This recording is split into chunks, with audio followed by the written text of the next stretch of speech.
Hey everybody, Kim here with Little Biz Resources, and today let's look at the profit sweet spot and specifically how to price products in e-commerce. What is the profit sweet spot? I promise no sugar involved. And what we're looking at are the elements that affect our profit, right? Because if we're thinking profit sweet spot, we really want to find the way we can maximize our profit. And the points that we need to consider is that if you charge too little for your product, you don't make as much profit as you can. In fact, too little, people won't buy. And if you charge too much for your product, you reduce the number of people willing to purchase just because the price is outside their range or they don't think it's worth it or whatever, right? So if you have too high and too low, you're not making the right amount of profit. Now, the sweet spot is where you find your ideal price to be able to sell enough quantity to not decrease the number of customers, okay? And we'll actually explore that a little bit more. But just keep that in mind. Let's look at this simplistic chart because there's a lot of factors that go into this. And this, in the simplest form, we're looking for the price point where we can have a larger number of sales and still make enough money, right? Now, some people go, well, who cares? If you're still making money, then you can charge as much as you want on it. Well, the problem is that at some point you're going to price yourself to the point where nobody's buying, right? In fact, I saw this with water chestnuts on Walmart the other day, walmart.com. They weren't for sale in the store. Apparently they didn't have any. And somebody had them listed for one can of water chestnuts for like $12. And I'm like, whoa, no, thank you. I normally pay like $1 for them. So I'm going to go, I'd be willing to pay $2 for them, especially when I can't get them anywhere else, but not $12 for one tiny little can of water chestnuts, right? You price yourself to the point where it's too problematic. You're not going to make enough sales or any sales, right? So this is kind of the idea behind this curve here.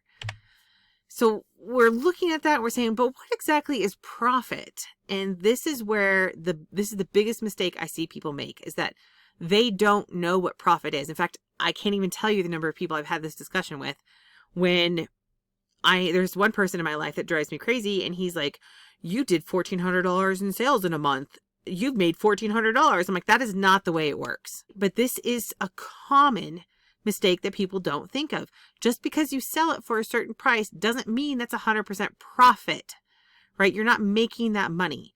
So profit is what you have left after all other costs. Now, we're not even going to explore all of the potential costs, but we're going to give ourselves an idea so we can at least be able to price it somewhere so we're probably not losing money and hopefully making a lot of money. So with that in mind, we need to keep in mind the cost of the products. So how much did or does it cost for the product? The cost to sell the products, which includes listing fees if you're on Etsy or other places, hosting fees if you have hosting, transaction fees, processing fees, etc., right? Then if you're on Etsy, you need to consider marketing fees. And we're going to actually explore the marketing fees in Etsy in detail because that's one of the biggest challenges I think I've seen people selling on Etsy where they have that. You also need to keep in mind the cost to fulfill the product. So packaging and shipping are the big ones there, right? And that's if you have to physically package your product. A lot of people, they're like, oh, who cares? It's only a few pennies for the packaging. And it's like, yeah, but if you're doing 10,000 a month in that, you need to make sure that you have 10,000 times that as your inside your profit. And so yes, it may only be pennies, but pennies add up. Let's look at this example of a traditional retail e-commerce situation, right? So it's a physical product and you're selling this physical products. Now, don't be overwhelmed by the words on here. The left side is just to remind us what we're looking at. The right side is just numbers broken down. So you can screenshot this and look at it later, or you can I'm just going to walk through it for you. Okay. So in this scenario, we did $20,000 in sales. We bought $10,000 in product to make the $20,000 in sales. We did that in 1,300 transactions. Now these two numbers are important, the total number of sales and the number of transactions, because everything else is pretty much calculated off of that. So in our scenario, it's a traditional, you buy it for one amount, you double it and sell it for that price, right? So 100% increase to sell. So if you're looking at that, that's $10,000 for the cost of products. Your Etsy listing fees. A lot of people do not realize this, but every time you make a sale, every time that listing relists, so you sold it, it relists and you just get charged another 20 cents. They do not, this is part of the reason why Etsy had to change their accounting stuff for you to see, right? Effective the beginning of the year. Because people they don't understand, they don't see these. They're like, I didn't see it. Why would it be there? What are all these listings fees for? I only have 5 products. Yeah, but you made 1,300, you did 1,300 transactions. So you have 1,300 times that something has relisted or been sold, from a listing. So you have 20 cents per, well, in this case, transaction. So per listing or transaction. And it could be actually higher on that, but we're just going to make it easy. 1 listing per transaction. So some transactions may have 5 listings in it and you would have higher, but we're just going to assume that that's equal for now. So that's $260. Right there alone, that's $260 people don't think about. Right? Then Etsy marketing fees. Now this is a huge number that's variable. In our scenario, we have done over $10,000 in sales. We've done $20,000 in sales, but we've done over $10,000 in a certain period. That makes our sales mandatory. We have to mandatorily be opted into their external marketing then. It's mandatory, right?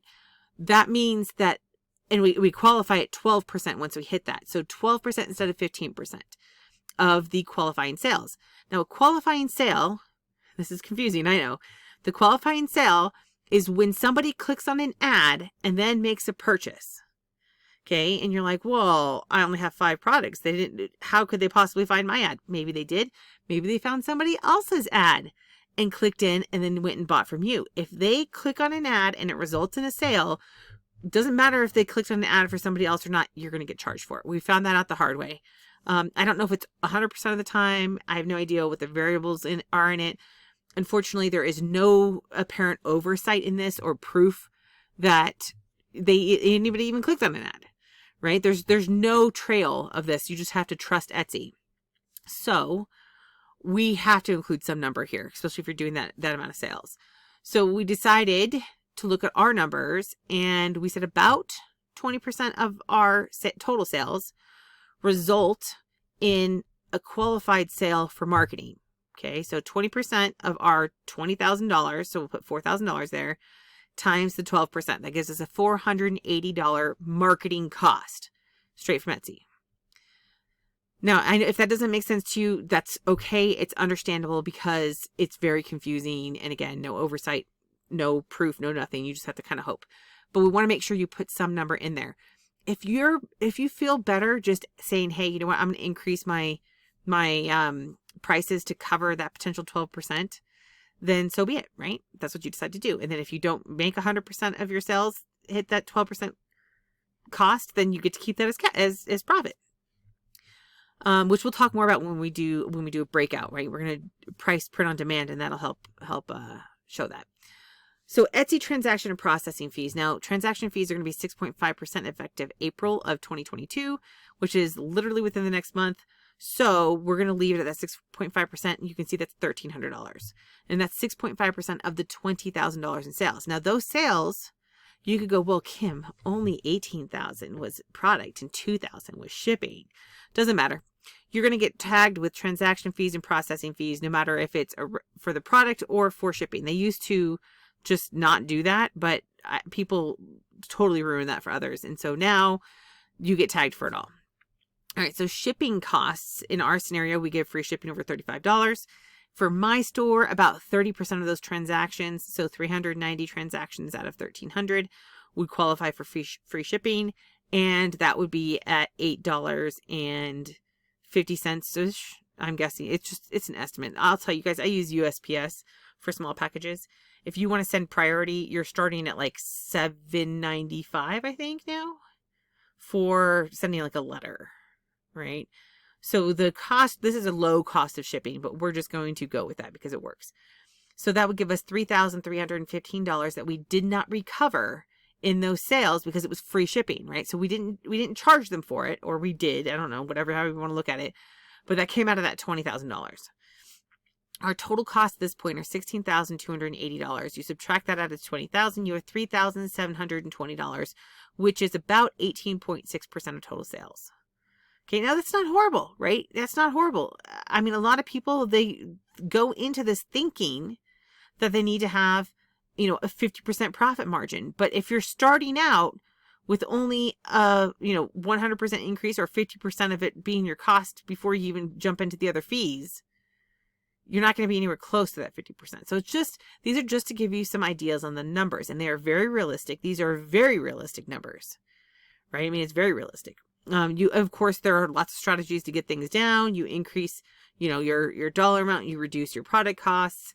There's not a whole lot of we can do in here. We have an entire video on processing fees if you want to reduce those, right? So these are all things that you can do to improve that are advanced strategies later on. But for now, if you're just getting started, this is just to give you an idea so you don't just go, oh, I can pick a number and make a profit. It doesn't work that way. In fact, more than likely than not, we see people on Etsy that are selling products. There's no way they're making money. None. And in fact, we've had people, and I don't remember where I was going to talk about this, maybe later, but we've had people reach out to us after something was purchased from them. If we bought it from them, they'd reach out and be like, well, you know what? I can't ship this to you because you didn't give me enough money. What do you mean? I paid for the listing. Yeah, well, it doesn't cover my costs, so I need you to send me more money. Right? That happens all the time on Etsy. All right, so example number 2. And I'm going to tell you now, before we dive into this, I did do a digital product specifically so you could see the potential. There are a lot of challenges with digital products. If you don't know what you're doing or if you have no ideas and everything else, I understand that, but I want you to see the potential. So on the left side, we still have the exact same things that we're going to be worrying about: cost of products, listing fees, marketing fees, transaction and processing fees, and shipping costs. We're going to use the same number, $20,000 in sales. But this time, because we have a digital product, we're going to pretend that the digital product only costs about $5. And we're doing 1 per transaction, again, just to keep it simple. And so 4,000 transactions. There are no recurring costs of goods. Perhaps you created it yourself and you paid somebody $100. You did an exchange in services or something, and you now have a digital product or multiple digital products that you're selling, and there's no recurring costs because there's just no cost of the goods anymore, right? Now, Etsy listing fees, in this case, because we did 4,000 transactions, we did 4,000 sales, right? So we're going to times that by 20 cents. And that's going to be $800. You'll see that's a big jump up from our 2 whatever. Then we have Etsy marketing fees. We left that the same, 12% of qualifying sales and an estimate of 20% of the sales. Could be higher, could be lower. Never know, right? But we'll just leave that at $480 because, again, we need a number in there to help us. Etsy transaction and processing fees. The transaction fees, 6.5% still stays the same, right? So $1,300. Now, processing fees, your 3% stays the same. Your 25 cents is per transaction. So if you did 4,000 transactions, you're now at $1,000, which is a much higher number than our last one because we did less transactions on that one. So in this case, $1,600 for processing fees. Shipping costs, it's digital. We're not sending anything anywhere. So it's going to be 0.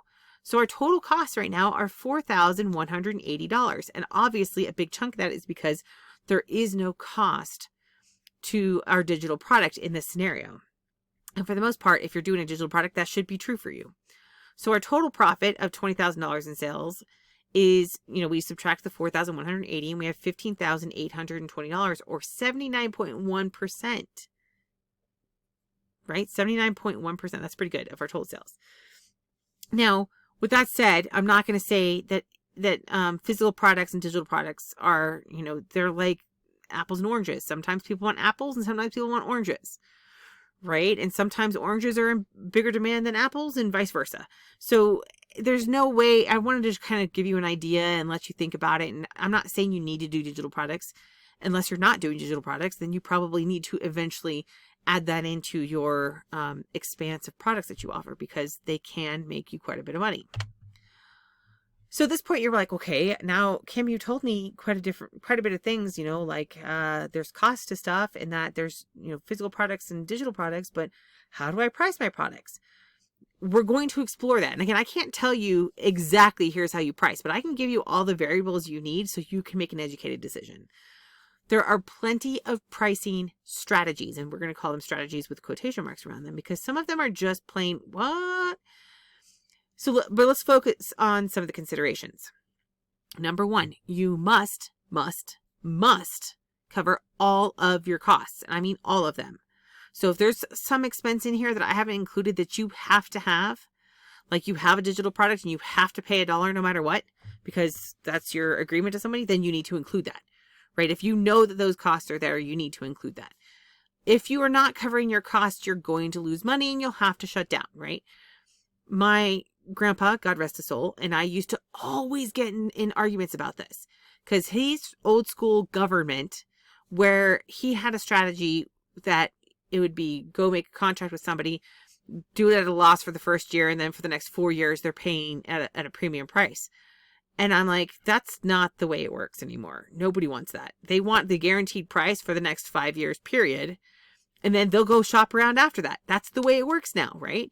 He didn't believe me, didn't think that I was being reasonable. And I'm like, look, it doesn't matter. We don't have the money to last a year at a loss for large orders, right? I'm like, it just doesn't matter. We don't have the money for that. No business starting out, nobody starting in e-commerce has that capability. You don't have an unlimited budget. And if you want it to be a sustainable business, you don't want to do that to begin with anyway. It's just the way it is now, right? So you need to cover all your costs, and you need to consider the expenses for expanding, because a lot of times what happens is people go, okay, well, I only need $1 per product. And as long as I sell, 5,000 products in a month, then I make $5,000 and that's fine. That's all I need for my bills. Okay, but what if you have to hire somebody to get to that 5,000 sales? Then you need to have more than $1 profit built in, right? And this is where a lot of people don't realize that you cap out on what you can do. Now, yes, we talk about adding automation. We talk about, all these different ways that you can try to do it without hiring people.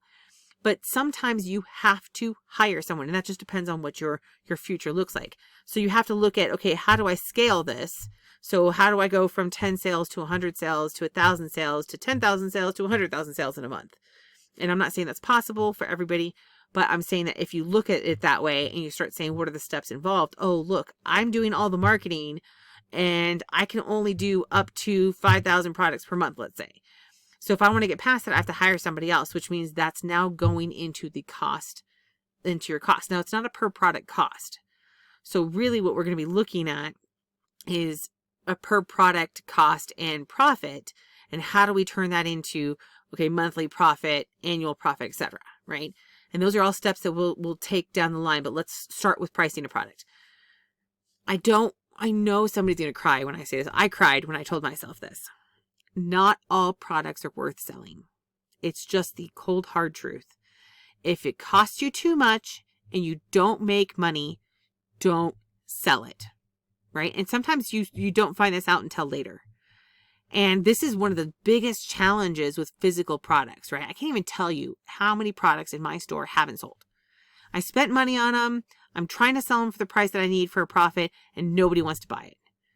If I have to sell it at my cost just to make my money back, I have now wasted a bunch of time, a bunch of money, a bunch of effort, and I'm probably at a loss, especially when you consider transaction fees and everything else.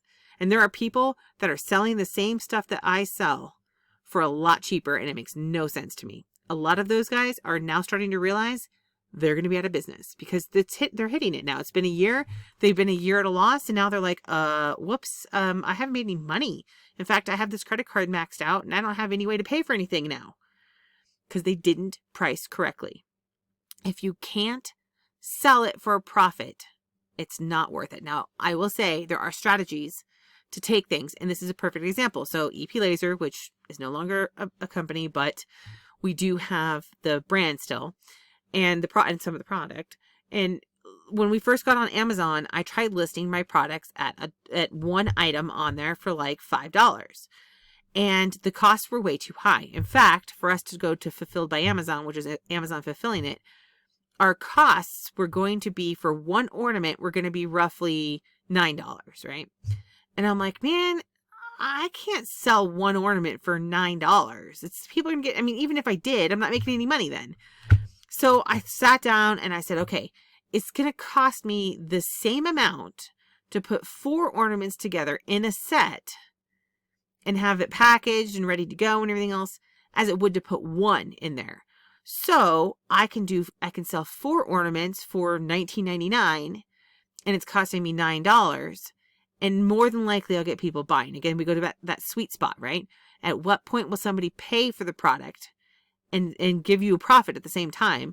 And how high can you go? Now, I can tell you now that if I started going much higher than that, I run into a lot of challenges, right? If I'm like, well, $24.99, I could probably push it, but I still don't get near as many sales.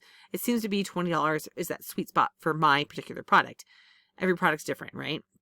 Nobody's going to pay 20 bucks for a drone and be happy for it. They know they're going to have to pay more if they want something that's quality. Plenty of people will pay 20 bucks for a drone that's total crap, but you're probably not making as much profit as you are for the, people who are buying $800,000, $900,000 drones, and they're getting better technology and everything else. There's less sales, but there's a lot higher profit typically. It's electronics. You never know with them. So let's explore pricing print on demand. Okay, because print on demand is one where we got a physical product, we've got shipping involved, we've got all the transaction fees and everything. And we can also add this into our print on demand series, because we do have a full print on demand series if you're interested in this business model. Now, real quick recap of print on demand. You create a design, you use the design to create products that are not made until someone orders the products, hence the print on demand, right? So a big one people think of is t-shirts. They're like, oh, I'll just put a slogan on a shirt, and when somebody buys it, then they'll make the shirt with the slogan on it and send it to them. I'm going to use leggings as an example because that fits more into what we were teaching in our print on demand, because we did a repeating pattern and we did all of that. So in this case, we created a design for our leggings, and we put the leggings on a website for sale. So, hey, buy these leggings. And someone looks and oh yeah, I'll buy those leggings. I like the price point and everything else. I'm going to purchase them from you. So let's say Kim's Awesome Store is up, and somebody buys leggings from Kim's Awesome Store. And I would then turn around and buy the product from my supplier, right? And I'm going to keep the difference. So I'm going to charge them $30. My cost is $20. I keep the 10 between. That's the simplistic form. We're going to price it better than that in a minute. Now, the print-on-demand supplier then makes the item and ships it to the customer on my behalf. So I'm not involved in the actual physical product, but it is a physical product. So I do have to keep in mind that there are additional expenses besides the cost of the product, such as shipping. So there's going to be cost of products, transaction processing fees, hosting listing fees, shipping costs, etc. Now, we haven't talked about everything. Depending on different platforms, you're going to have different costs. But we've been talking a lot about Etsy, so hopefully that'll get you thinking about it, right?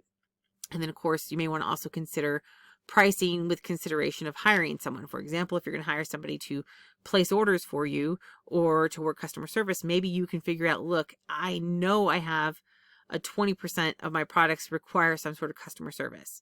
So I know that that takes X amount of hours. If I hire somebody to do that, it's going to cost me X amount. Maybe you can do that, right? But we're not going to do those because that's like a lot of randomness down the line, but something you should be thinking about. So let's price leggings selling on Etsy. We created the design, which we teach you how in the playlist in the description.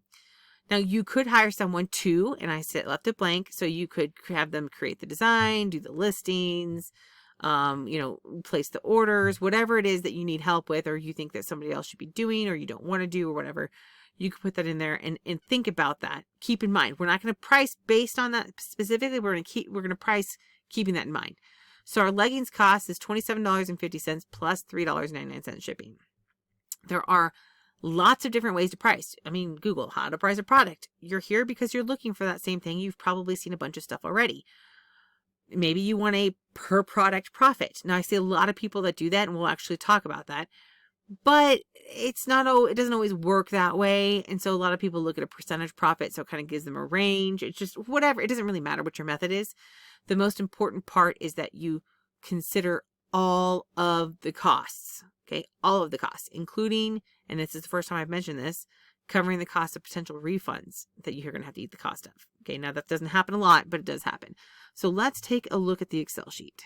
This is my Excel sheet that I put together, and one day I will make a calculator for this, but it took me a long time to get to this point, and I'm going, okay, I'm not 100% positive this is correct yet, but we're going to run with it for right now. So in this, you'll see there's a bunch of numbers on here, and don't worry, this is calculated. So I already run the calculations in here, right? Stop playing with me. Where I have it multiplying different things, and I have it, like this one's adding specific things. So it's just one of those, yeah, you're just going to have to trust me on it for now because there's a lot of calculations in here.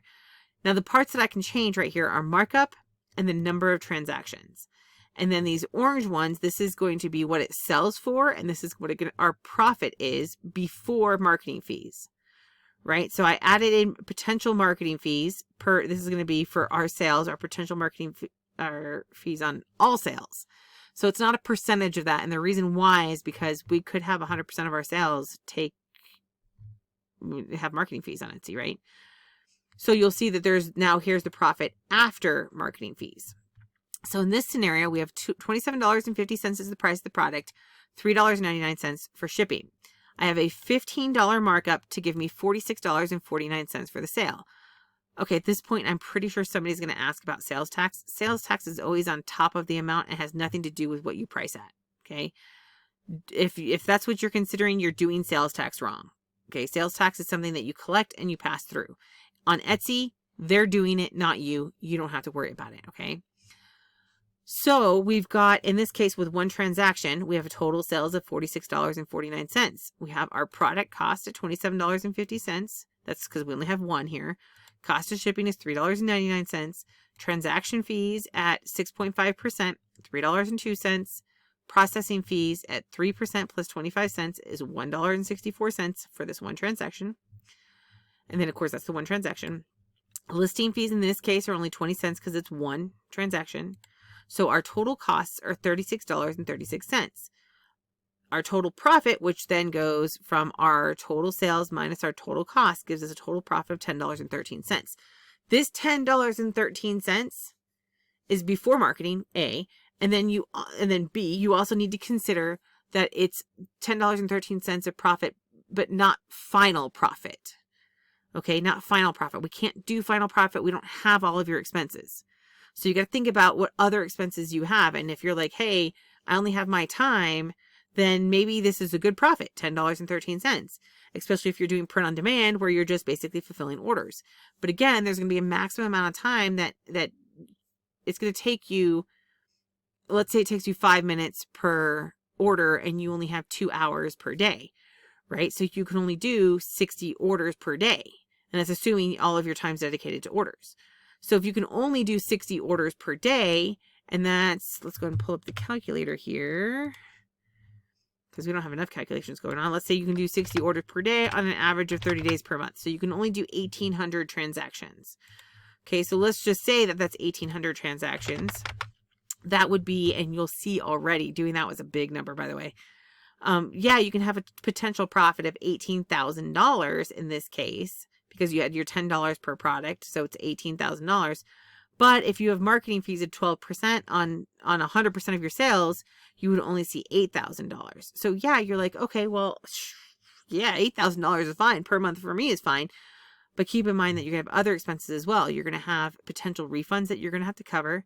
You're going to have, if you have any other costs like an employee or virtual assistant, accountant or bookkeeper, if you have anybody that you plan on having help with, if you want to pay for marketing, additional marketing in other areas, etc. So there's a lot of different variables that go into play. The other thing is, if you remember back to our sweet spot, our profit sweet spot, you may not be able to do 1,800 transactions in a month. In fact, at $15, you may not even be able to do 500. You may be able to do 500 with only a $10 markup. Now we're looking at selling it for $41. Now remember, these are leggings. Can you sell leggings for $41.49? Sure. And maybe not, right? Just depends. I'm going to tell you guys, I cannot tell you how many times I've seen people selling leggings. I know they're getting them from Printful. That's the place that we're getting them from right now. And I go, why are they selling them for $23.49 plus $5.99 shipping? If we were to plug those numbers in here, so what did I say that was? $23.99. Oh man, I think I closed my calculator. So $23.99 plus $5.99 shipping. So they're selling them for $29.98, right? So $29.98 minus 3.99 is less than what our costs are. How is that even possible, right? I honestly feel like they do not realize that they're losing money. And I mentioned this before, maybe. I've recorded this like 6 times, so I may not have mentioned this already, but my sister and I were talking about this, and we've heard from our customers. She actually had this happen, right? She bought something on Etsy, and she bought it from them instead of somebody else because they had it for a cheaper price total, right? So the price was shipping and everything was less. Well, the seller sends her an email and says, look, I can't send this to you. It's too expensive. And my sister's like, well, that's the price you put on there. And she's like, well, I won't make any money. In fact, I'll lose money if I send it to you. And it's because she didn't factor in the right amount for shipping. or she did, and she just decided that, she didn't have enough profit built in or whatever. And we're seeing that a lot. My sister had this happen. One of her customers came to her and said, yeah, I went and bought from somebody else who's listed cheaper than you. And now they're contacting me and saying they need me to send them more money because I didn't cover shipping. And and my sister was like, yeah, that's because they don't know what their costs are. And once they look at it and they go, oh my gosh, I'm not making any money. They're reaching back out to the people going, well, I'd rather cancel the order and not lose money, but let me see if I can at least salvage it. It could be a strategy. I don't know. It's a dumb strategy if it is one, because I don't know very many people that'll be like, oh, you know what? You're a moron and posted that incorrectly. Sure, let me give you more money. I don't know very many people do that. So I don't think it's a good strategy. I think the better strategy is to price correctly. And this is using something like this. Again, I hope this is going to be a calculator one day, but we'll see. But if you use something like this, then you can at least get a better idea of what happens with this. Now, again, your additional costs will go up as you add on more VAs, as you do more and more everything else. So your total profit may not be this, but look at this difference here. Even for 500 transactions at only $10 markup, look, you could make only $300 because of possible marketing fees. And people are thinking, they think they're getting this one. Oh, I'm getting $2,800. All they have to do, now granted, this is 100% of it, right? So let's do, we know that this is going to be a total of 12%. So let's just do our 20% here, where we say the sum of our total sales, and we're going to times it by only 2%, and then times it by 12%, right? So we're going to do that one. So theoretically, it might only be $497, which then would make this one the sum of total profit minus this amount. So, but still $497 you're not thinking about, right? Some people, they think they're making $2,800 and they're like, wait, I'm $500 off. Here's why, right? It's because of the marketing. It happens a lot on Etsy. We see people in the forums complaining about it constantly.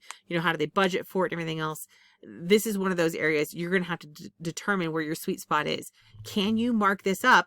I mean, can you mark this up enough to cover that? So let's say you want your profit to be, right now it's at 13.52% without marketing fees in there. But let's say, put it back at 15. Now we're at 21.8%, but let's say we want 20%. Let's go up to 20, and we're still only at 28.47%. And we have this range here where we have, look at $617, but at least we're covering it a little bit better. So with 500 transactions, you're making potentially $4,000. Is that enough? Probably. For most people, it probably is. And again, this is the, one pair of leggings or just selling leggings. If you sell other stuff or you sell sets together or whatever, you might be able to do better. But this is just to give you an idea. Now, let's go back to this one here, and let's go back to a $15 markup. Your total profit right here is $10.13, right? Assuming that you don't have to refund a product, because you're only making $10.13 off of a successful sale. So now when you don't have a successful sale, how much are you out? You're going to have to cover to the total costs of a refunded product. So if they bought one item and you have to cover that because you did something wrong. Again, I don't know what that would be. If you're using Printful, they're really good about covering for, they're really good about making up for their mistakes. So you've got the potential of having to cover $36.36 if somebody decides it was your fault. Maybe the customer asked you, can I get this in blue? And you said, sure. And you ordered it in black, right? And that it was completely your mistake. Nobody else is going to cover that. The customer's not going to pay for it because you sent them black when they ordered blue. And it's not Printful's fault because they sent what you ordered. So if you made a mistake and you have to eat the cost of it, you've got how many times you have to sell 3 or 4 of them? You have to sell 3 or 4 products to cover one mistake. And hopefully you don't make any mistakes. And hopefully there's no situation where you need to have a refund like that. But it's something you need to consider into your profit margin, because that will eat into your profits, right? That plus any other miscellaneous things. Maybe you have fees that you have to pay to we were talking about this, that when you are in the city and you have sales, you have to, at least in our city, you have to pay an extra tax on your sales. A lot of people don't realize that, right? Not all jurisdictions have that, but if you have a jurisdiction that has that, that's something that you need to consider, right? So that's it for the Excel sheet. Like I said, we're going to probably put that as a calculator, but let's hop over to the slideshow again. All right, so we've gone through a lot of different pieces of information. And the question is, how do you figure out pricing? Of course, the calculator is going to be helpful, but there are plenty of strategies and tips out there, but you need to really focus on the one thing. Make sure you have a profit. So consider your costs, right? Plenty of people sell products at a loss and do not realize they are losing money. And I just mentioned that we just had this problem on Etsy multiple times. Sellers seem to be reaching out to buyers and saying, look, I'm not making any money. If you really want this, give me more money. Right. And again, that could be a strategy, but I don't think it's a good strategy, or one that Etsy doesn't like that when you do that, right? If you're in a binding contract with them once you made that sale. So if you can't fulfill it at that price point, you shouldn't be a seller on Etsy. And that's what Etsy believes too. So you do that enough times, they're going to can your shop and they're going to cancel you. Sometimes you have to just do your best and run the numbers as you go, right? You may not know or see all the expenses in advance. Perfect example is that extra fee for the sales fee. That's some sort of tax that they add on locally. You may not know what that is, or you may not be able to calculate that until later, or you may not know it exists until later. So you may not see those or know they exist or be able to calculate them. And you just kind of have to go, well, do I have enough profit built in case for all of that? And again, that's where you go back to, okay, are all of my known costs covered? And then let's go ahead and increase a little bit more to cover for that. Now, I'm not saying go sell everything for $100 and hope for the best, because again, you have to find that sweet spot. You have to find the price point where people are willing to buy and you still make a profit, a good profit. Otherwise, it's really not worth doing. The risks are too high if you're only making 50 cents or $1 on items. Now, that's different if you're just designing products and you're making a commission on it, because you don't have to worry about refunds or fulfillment or anything else. That's more like a passive income, right? That's a whole different ballgame. We're not talking about that. We're talking about selling actual products, right? Now, if you're not sure what the numbers are, use resources to help you figure it out. If you're not sure what shipping is, and this is what baffles me, is that you can literally go to the USPS site and put the information in and figure out what the shipping cost is. But pirateship.com is one that you can use for discounted shipping for USPS or UPS, right? So go get an account with pirateship.com. It's free. Plug the information in there and see what it says. I mean, it's going to vary based on what the customer buys it at. And if you're using Etsy, they have a calculated option. But that'll at least give you ideas and help you understand, look, you know what? If I ship this product out to the East Coast from the West Coast, it's going to cost me $5.50 or whatever, right? And so you know that is a price point you have to have, plus your transaction fees and everything else, right? So it's a number that you can work with. And then consider it's much easier to put something on sale or lower a price than it is to increase a price later.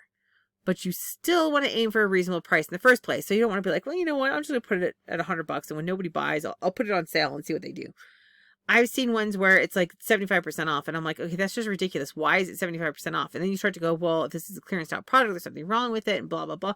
And it's all because it's a pricing strategy, right? So you just have to consider these different elements for your pricing. Is don't go for gimmicky, go for, let's do a legitimate price. But if you are going to put stuff on sale, consider that and maybe increase it by another 10% or 15% or whatever. If people are not willing to pay what you need to get what you need to get for a product to get a profit, it's not worth selling. Just keep that in mind. You don't have to sell it, right? Unless you physically have it, then you have a problem. But then you need to figure out a way to make it worthwhile for people to buy, right? And those are all strategies we'll talk about another time. Now, what about people selling cheap stuff? This is the big one. I see this, I kid you not, I see this all the time on Etsy, where I'm going, okay, they have an ornament just like I do, and they're selling it. In fact, sometimes I'm pretty sure they buy them, or they get the ideas from my stores and go, oh yeah, I'm going to sell the same thing. Or we have the same inspiration, who knows? But they're doing a single ornament for sale. It's $2.99 and their shipping is $2.99. And I look at that and I go, considering the fact that I can't ship anywhere in this country for less than $3.85, when you consider listing fees, transaction fees, processing fees, and the cost of shipping, they're making $0, then hopefully those products fell off of a truck, because otherwise they're not making anything. They're literally going backwards. But people are doing that, and that's how a lot of sales have been going for a long time. And I think people are finally starting to realize, and this is another push for why products are jumping up in cost, is because we've had a lot of sellers that are just mismanaging their pricing strategy. So other things you can do to help with this, though, so you got, there's a few tips to help you sell at the price that works for profit. So let's say you do have a product and you're having a tough time selling it at a price point because of somebody else selling cheap stuff, or just because you can't sell at that price point. You want to sell value. An example of this is bundles. I talked about that before. I am selling, $5 ornaments. Well, you could probably sell them for $9, but now I'm selling $9 ornaments for $5 per ornament. And it's at a price point that people don't mind paying. At $20 for 4 ornaments, they like that, right? That still works really well. And I will say that if I were not making them myself, I'd have to jump the price. So that's another challenge, is that I cannot replace my current inventory at the prices I'm charging, right? So I'd have to jump the price. And again, that goes back to, is it worth selling? I don't know. But you can do things like bundles, like I talked about, or you can include extra items like a free digital product with a physical product purchase, right? Oh yeah, you just bought these leggings. How about this? We're going to give you a free digital download that shows you, 10 best yoga poses or something. I don't know. I don't do yoga, so that wouldn't appeal to me. So whatever would appeal to people, and you'd want to do that research, hop into some groups, see who's buying, know your customer avatar a little bit, and you can then create value such as bundles, or in this case, where you're adding an extra item that nobody else is offering, right? And if you think about televisions, this kind of worked for a while. When you were buying black and white TVs, everybody had black and white TVs. If you want to set yourself apart, you'd add in a remote control. Now, I don't think they were wireless back then, because I remember having a wired remote control my mom had from her grandmother, but we did have a color TV. So you just think about that, right? So now once everybody's now selling the remote controls, you're like, okay, what can I now offer? And, now people are looking for the TVs that are smart TVs, and they integrate with apps and everything else. So as that keeps going, you keep thinking about different ways that you can offer something that sets you apart from others. And again, in those really, really competitive areas, it might be something more like, okay, now we're going to have speakers that we're going to include in the price. And so it's $10 more, and normally would cost them $20, but it's a $10 higher, but you're saving the money on the shipping or something, right? So bundles are a really good value for people, especially if it's something that they want to buy or need to buy. And then of course, adding in extra items like a free digital product. I think a big one on this would be in the health industry, right? I saw people, they were constantly going, yeah, buy our whatever and get a free workout, right? We'll give you a whole free video workout that goes with it. And that's their way of saying, okay, well, we're giving you a bundle, but also that free item, basically. Another thing to consider is don't sell exclusively on a marketplace, right? You don't compete as much when you have your own website, because if you're driving traffic to your site, you don't have other people's listings on your page, or they don't go, oh, you know what, I'm going to see what else I can buy on here. Marketplaces do have value, don't get me wrong, but just because you're selling, if you're selling your products on Etsy and somebody else is selling the exact same stuff for lower, you're going to have a tough time selling your products. That's just the facts of it, right? So you're going to want to get off of Etsy with those products and try to compete either on your own website, on a different marketplace, whatever it is, Then sell unique items. With print on demand as an example, you're selling products that are designed by you, right? You've designed those products. As long as you keep your products exclusive as much as possible. I do understand people rip each other off and everything, but, don't rip somebody else off. Create your own product, right? And then just keep creating new products and new designs. And then as long as you're keeping yours relatively unique, you're going to have a better chance at selling your well-designed products. Not all of your products, but at least your ones that people, can relate to. And they're like, oh yeah, I like that, right? And then the last point is keep going, right? The main reason I see people fail to sell is because they do not wait long enough for data. Are you really priced too high? I don't know. I'm selling, some of my stuff that I sell is the exact same stuff that other people are selling, right? in my case, I just had to wait long enough. Once they sold out of their inventory, I'm the only one that has it now, right? So now they're coming to me and they're buying it for the higher price. Some people complain, but most people understand that, look, cheapies got out of the way. Now you have it. That's the laws of supply and demand, right? I don't want to make people mad, but at the same time, again, there's that price point, that sweet spot. You got to think about that sweet spot. And as long as you get to that point where you're not getting too many complaints and everything else, then you can have.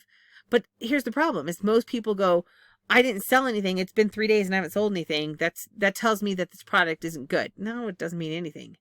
I was looking at my YouTube videos. I have a video I put up that was a really good idea. It was based on a good keyword that had, little competition, everything else. 0 views. And I went, wait a second. Every single one of my videos, I think my lowest views besides that one is like 6. Other ones are like 50, 80, 100, 300, 500. And I'm going, why does that one have 0 views? Now, it could just be a data reporting issue, but it could also be that something happened, right? Something happened with the algorithm. So whether it's you haven't waited long enough, and a good point of not waiting long enough is a lot of people will jump in there, an hour after they post a video and go, oh, I don't see any views. Yeah, it takes 24 hours to get accurate data. So even if you did see views, there's no guarantees they're real, right? So it's one of those, all of these algorithms and things, they need to take time. On Etsy, if you're selling something on Etsy, you could list a product and not have it actually fully list for 24 or 48 hours. Right? It may not even show up in search results. So of course you're not going to get views. And if you don't get enough views, you can't pull any data. So you usually need thousands of views per product to start to have the ability to draw conclusions and adapt. And for marketplaces, unless you have a really hot item and you're going to have sales on it, you're probably not going to get those thousands of views in the first place. It's going to take time to build up. Okay. All right, so we are done with e-commerce pricing. If you do services, we did a services pricing video. The link to all of these is in the description. If you're into e-commerce and you're like, hey, I want to get started with e-commerce. I don't have any money. I don't want to invest any money. You can get started with the print on demand series. You get started with 0 money up front. Not just 0 money up front. Well, 0 money up front, yeah. Because what will happen is once you make a sale, you're going to have to figure out a way to pay for that while you wait for the money to come in from the other one. Now you could just put a delay, but there's some challenges with that as well. So if that's something that is a concern for you, make sure you put a comment onto this channel and we'll go ahead and do another video. As far as I can tell, nobody's had a real big concern on that. They just use a credit card and then pay the credit card when the money comes in, right? We do have more business tips on the channel, right? We have things like open a free business checking account, and I didn't get the $40 with it, but I think that's still available. So check out that video. There's a link to the playlist for more business tips. We also have one that is how to get a free email address for your domain name. And this is perfect for those of you with Shopify, because Shopify doesn't offer email hosting, right? They want to sell some other platform. That email or that video that I did on that would teach you how to show you exactly how you can get a free email address and attach it to your domain for Shopify. Now, it's not geared towards that, but you can take it and adapt it for that. Then pretty much any circumstance where you need a free email for your domain, if you're on Etsy and you have a domain that's forwarding to your shop, you could have your own free email address with that domain. So it's all cohesive, right? So that video will help walk you through that. We've got marketing tips, we've got product reviews, and we've got other miscellaneous things. Just check out the channel. Again, follow the channel for more business tips and more e-commerce tips, etc. I post regularly, and I also do a live Q&A each week. Just check the channel banner for details. And if you have questions, you can hop into the Facebook group. You can post them here on the video, or you can, just wait and ask me live each week if you want to, right? So I do appreciate you watching. I know this one was longer, but hopefully it helps you understand what you need to do for pricing in e-commerce and finding that sweet spot.